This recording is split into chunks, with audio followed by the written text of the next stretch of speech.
So let's took a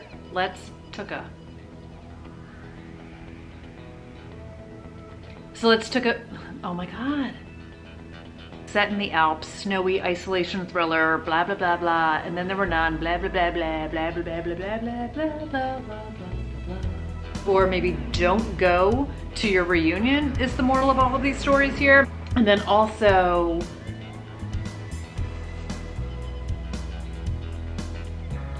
hello? Hi everybody, it's Audrey and welcome back to Chapter and Converse.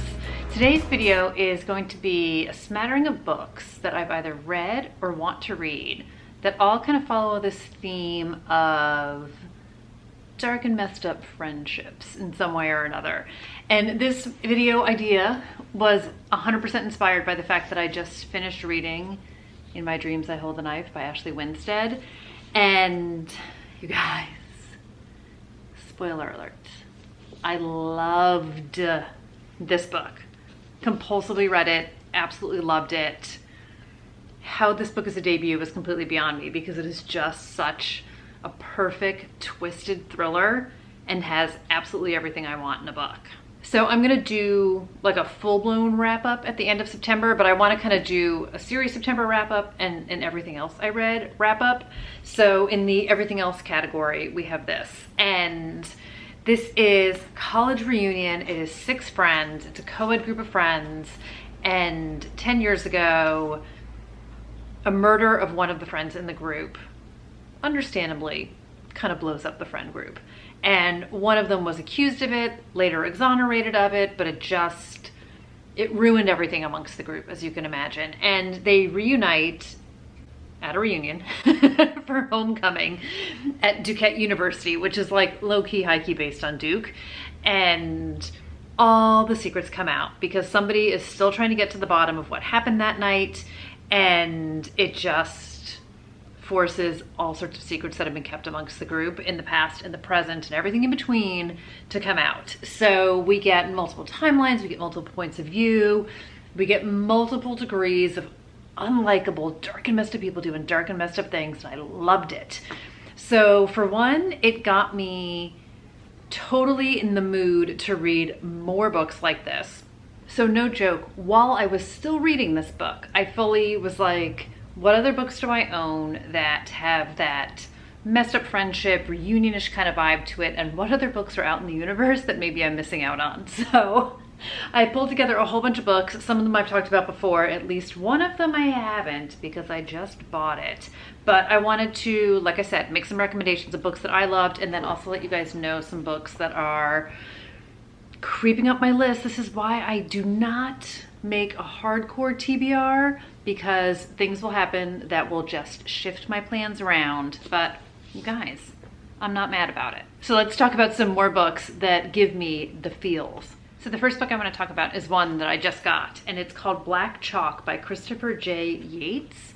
Has anybody heard of this book? I had not heard of this book, but then I'll like read about it and people are talking about it and then I feel like I'm living under a rock. But this, it says, a new Stephen King, albeit with a British accent. And this was likened to A Secret History. So I kind of feel like it's a no-brainer that I'm gonna love it, but it's set in Oxford. So in this one, and this came out in 2013, so completely just passed me by 1000%. So this is set in New York and at Oxford University, and it's a group of 6 students play an elaborate game of dares and consequences with tragic results. So I don't know anything about this book other than it showed up on a list when I was doing a lot of research online. And it says it was only ever meant to be a game. And it's this group of friends in their first year of Oxford University. They've started to play it, and it's a game of consequences, silly forfeits, and childish dares. But then the game changed. The stakes grew higher and the dares more personal and more humiliating, finally evolving into a vicious struggle with unpredictable and tragic results. So it's 14 years later, and the remaining friends meet for a final round. Who knows better than your best friends what would break you? So psychological thriller, it says it's perfect for fans of high tension and expert pacing. It's a puzzle and a master of college student psychology, great surprise reveals. on and on and on. So I don't know. Let me know if anybody has read this, but it was super intriguing to me. And I've read some mixed reviews on it, but I don't mind because I don't expect everybody to like everything. And I know some of the books I'm going to talk about, people definitely don't like. But it says 1 game, 6 students, 5 survivors. So I don't know if we get dual timelines. I'm not sure what we get in this. I want to be a little bit in the dark about it, and it's all completely fine. So we'll find out. I'll let you know. I don't know if there's horror elements to it too, because it talks about Stephen King. So I feel like this could also be the perfect addition to my dark academia vibes of the fall and spooky season vibes. So I picked it up, but I'm really excited about Black Chalk. So over the winter, I fully intended to read this, not really a trilogy, but in my head it was a trilogy of isolation thrillers set in the Alps. And I read 2 out of 3. And the third one that I'm going to read is Shiver by Ali Reynolds. And Ali Reynolds herself used to be a snowboarder, and this follows 5 friends who were snowboarders back in the day, and their 6th friend went missing mysteriously. So 10 years later, they're all invited back to this reunion, and so, like, no sooner do they get up the lift, get to the cabin, the lift goes away, and they realize that they are completely stuck there, and they've been lured there 1000% in Agatha Christie and Then There Were None style. And Ali Reynolds fully is like, that book fully inspired me. So similar premise, they're all lured there and under false pretenses, and they're stuck, and things just don't really go according to plan. So it says it started as a reunion, it ended with murder. So this one 100% obviously has the murdery vibes. You've got the twisted friendship, you've got past, present, what happened then, what's going on now. They're fully stranded, and it says something like someone will stop at nothing to find out the truth about their 6th friend who mysteriously disappeared all those years ago. And if Milla, who is our main character, is not careful, she could be the next to disappear. Don't trust your friends when you're stuck somewhere like this. I mean, so 1000% on the reunion vibe is The Reunion by Guillermo Musso. And this book is set in dual timelines also, which is kind of the vibe of all the reunion-ish feels. So this is French Riviera 25 years ago. So we have a 19-year-old student named Vinca, and she is the most beautiful and glamorous girl at her prep school. And she winds up running away with her professor that she has been conducting a secret affair with, and she is never seen from again. And then in the present day, her friends, Thomas, Maxime, and Fanny, have not spoken since graduation, but they all get an invitation to go back to their own school, and there are plans for a new gymnasium at this school. And they have to go back because there's a body buried in the walls, and they're the ones who put it there. So what really happened that long ago night? Now nothing stands in the way of the truth. This one just sounds so much fun. And like, who's in the wall? Who put the person in the wall? Dang, those renovations. That obviously hiding a body in the gym wall is not a great place to put it.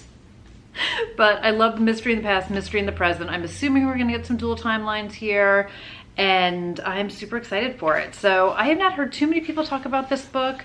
I talked about it, it's got a map, back when it was on my list of books that I wanted to buy, and you guys told me some good things about it. So we will find out if this is fantastic, but it certainly sounds fantastic to me. So the next book I have does not involve murder. That is not a spoiler at all, but if you're not here for the murder, maybe give The Romantics a go by Gail Niederhofer. I've talked about this book on here before already multiple times. I've read this book multiple times, and I just love it to pieces. And this definitely gives me the feels of my friend group in college. And you guys know I went to school in Boston. We all stayed there, or most of us stayed there afterwards. And it just, there's so much about this book that just reminds me of my friends. So in this one, they are reuniting 6 years later for a wedding amongst the group. So this was all like tight-knit group of friends, and then it says 6 years after college, the friends and the boyfriend they shared have reunited for Lila's wedding at her family's seaside estate in Maine. So it's a little bit of an isolated vibe in the sense that they go to this seaside estate in Maine, but it takes place over the course of the wedding weekend. And of course we do get some flashbacks and some history amongst the group, And there's a lot of drinking and there's a lot of secrets and there's just a lot of things that nobody knew went on then and are going on now. And I just loved it. I just loved seeing the dynamic of how they were when they were in college and people sort of thinking you're still that same person that you were, and then the complicated relationships amongst the group, another co-ed friend group. And I just loved it. I loved it so, so much. And this is a book that I will continue to revisit and reread over and over again, but I love it. I think it's just such a great book. So the next book I have is also a college reunion vibe, and this is The Girls Are Also Nice Here by Lori Elizabeth Flynn. So I haven't read this one yet, but this is super high on my list as well. I mean, all the unread books are super high on my list. But this is about two girls who were best friends back in college, and something happened their freshman year. So our main character, Ambrosia, winds up getting an invitation to the reunion with a note inside that says, "We need to talk about what we did that night." So her best friend back then, the larger-than-life Sloane Sully Sullivan, who was her former best friend, and her return to the reunion. I'm sorry, I'm fumbling here. And they wind up getting increasingly menacing messages while they're there. So it becomes super clear that someone's not just trying to get the truth of what happened that night, but someone is legit out for revenge. So we get multiple timelines, and it says it's about the brutal things girls will do to get what they think they're owed and what happens when the games we play in college become matters of life and death. So again, dark and twisted female friendships, which I just love on every level. I love the multiple timelines, and I'm excited for it. I feel like there was a lot of noise around this book when it first came out, but I wasn't hearing a lot of people on BookTube talk about it, so I don't know if it just didn't have the mass appeal here or what, but it kind of hits all my bones of things that I want, so I picked it up and I'm gonna read it. So one of my favorite books about the completely dark and twisted female friendship and competition is Dare Me by Megan Abbott. So I listened to the audiobook of this last year because I was super excited for the USA miniseries that came out, and this book was so good. And like one of my favorite lines on the back of it, and it says, "There's something dangerous about the boredom of teenage girls." So this follows two best friends in a high school cheering squad, and a new coach, Coach Colette French, comes in to run the squad. And she is, I'm gonna say like in her early 20s, she's married, and she is someone who will stop at nothing to win and to pull together the best squad possible. And it is about the dynamics, not just between the girls on the squad, and particularly our best friends, Addie and Beth, but also sort of vying for attention with Colette, who becomes their mentor and really crosses a lot of really weird lines. Like she's got the girls over at her house and she's drinking with them and she's partying with them. But mind you, she's like an adult and she's married and all of this, and they are hardcore teenagers, like 16 years old.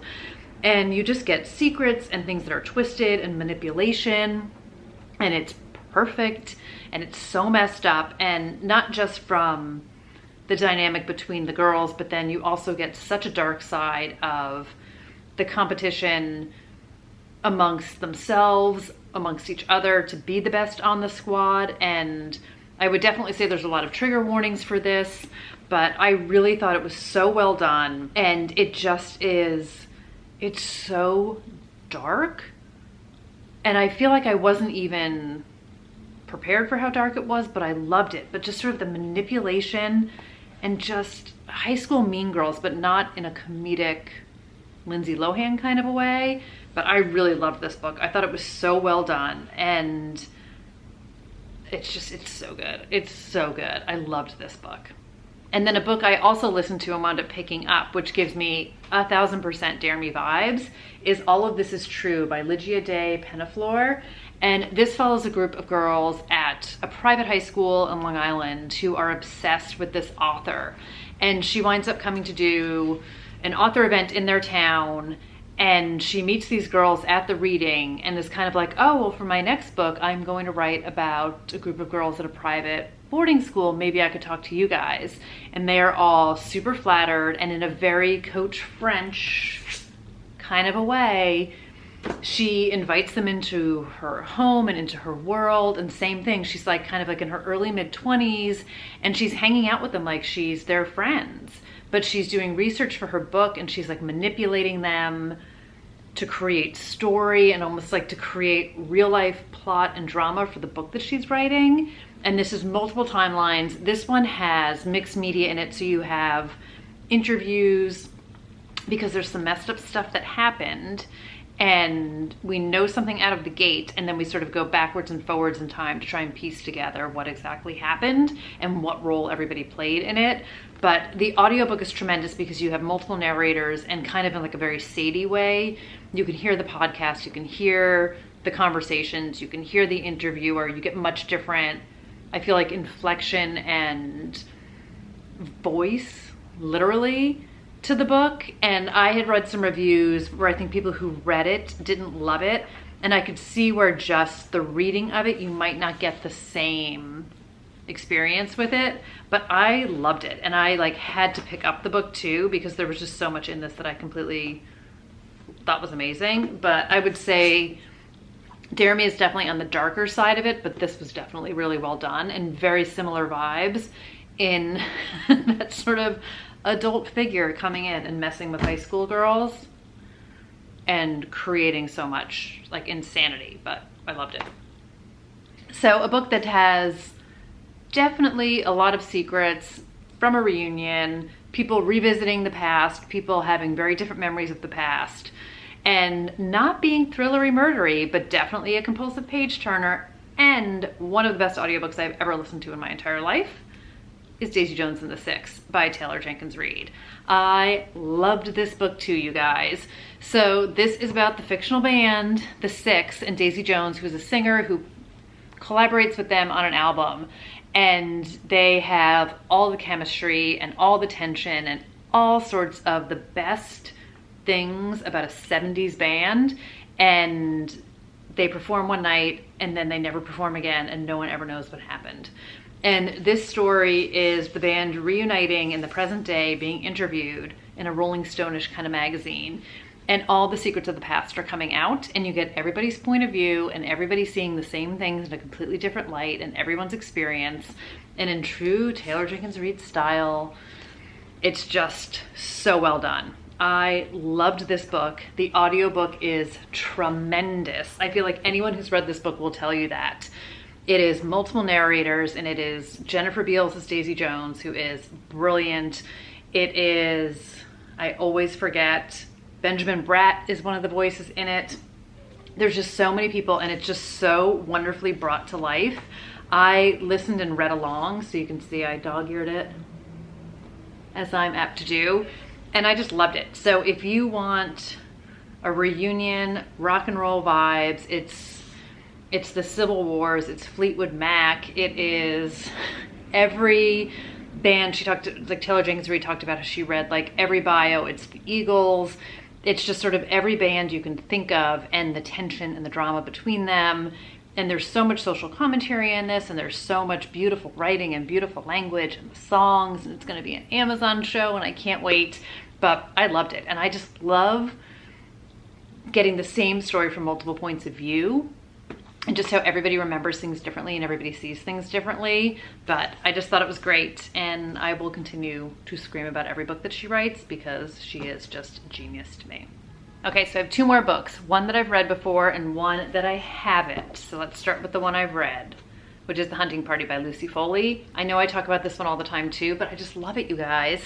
And I feel like I'm a bit in the minority in that I love this one more than I love the guest list. And this is pretentious friends who went to Oxford and they reunite. They get together every year for New Year's Eve and they ring it in together. And in this year they are in the kind of like Scottish Highlands. They're at a hunting lodge and they wind up getting snowed in, lose all communication, and we find out on page one that somebody is dead. And then we go forwards and backwards in time and we get multiple points of view trying to piece everything together. But again, this is a group of friends, kind of like if the Romantics had murder. I feel like they could wind up in the hunting party. But it is people who you know, they were who they were in college and trying to break out of being viewed the same way they were, and the same sort of resentments and competition amongst them, and sort of those incestuous relationships that can happen with a group of co-ed friends who have been friends for a very long time, and all sorts of things start to come out. They party that entire weekend, there's tons of drinking, and you also have a handful of people who work at the lodge, and you get their perspective on this group of like insane friends, and they are just like working out all their demons that weekend. And I loved it. I absolutely loved it. It was the first Lucy Foley book that I read, and I think that is one of the reasons why I love it even more. But this is a book that I totally intend to reread, but I loved it so much. So if you like unlikable characters, the dark and messed up people doing dark and messed up things, this one can definitely be up your alley. I think you will be hard pressed to find someone to root for in this book, but I loved it. I loved it. There's just something about those unlikable characters that I absolutely love. Everyone is the hero of their own story. Like, every villain is the hero of their own story. So I thought it was great. And then the last book I have is The Killer You Know by S.R. Masters. So this book was a debut, and it came out, I always should look at this before I start talking, but I'm not good about doing that. This came out in 2018. So this is about a group of friends. So when they were younger, they've got, I think like younger being high school. So one of the friends, Will, jokes about becoming a serial killer, and his friends just kind of laugh it off. And he says, you need to kill at least 3 people, right? So that's what I'll do. And then 15 years later, they return for a reunion of the old gang, but Will doesn't show up. So everybody's kind of reminiscing about the old times, and then they look up the details of Will's supposed murder spree. But the mood soon changes when they discover 2 recent deaths that match. As the group attempts to track Will down, they realize he's playing a sinister game that harks back to one they used to play as kids. Only this time there are lives at stake. So there's, you know, some great plugs on the back of it. And this is another one of those books where I feel like I haven't heard a lot of people talk about it, but when I mention it, people talk back to me about it, and they're like, oh yeah, this, that, and the other thing. So I feel like this will be great fun. It's also beautiful. Like this cover, can you guys see like that group of friends? It's giving me all sorts of great vibes. So I'm really excited for this. And I feel like this is another, when I do my spooky season TBR, this book's gonna pop up on there too, because it feels nice and creepy, and it also still kind of has that, well, not necessarily dark academia vibes. It's giving me that school vibe, reunion vibe, and I am excited to dive into it. So I'll let you guys know, but yeah, here we go. And serial killers too. I feel like I need an updated serial killer video. There's so many. All the cross sections of tropes I love are starting to land in books. So that's gonna do it for some books about kind of like a keep your friends close, keep your enemies closer, or maybe beware the toxic friend, or maybe don't go to your reunion is the moral of all of these stories here. I don't know, we'll find out. But let me know if you guys have read any of these, of the ones I haven't read, if you would push any of them kind of further up the list. But in case you missed the full takeaway of this video, if you have not already read this book, I am going to go out on a limb and say definitely top 10 favorite of the year. I already can't wait to reread it. It was like when I read Addie LaRue. I like closed the back cover and then I was like, all right, I'm ready to start all over again, because I just loved it so much and I thought it was so smart and so well done. I feel like I need to make a video of all my dog-eared book pages. But anyway, here you go with this one. Let me know, you guys, what's going on. Thank you so much for hanging out today and spending some of your time with me. I realize I'm a little more frenetic than usual, but I'm still sort of in the zone of things are just sort of all over the place. But thanks so much for watching, and I will see you guys very soon in another video. Bye, everybody.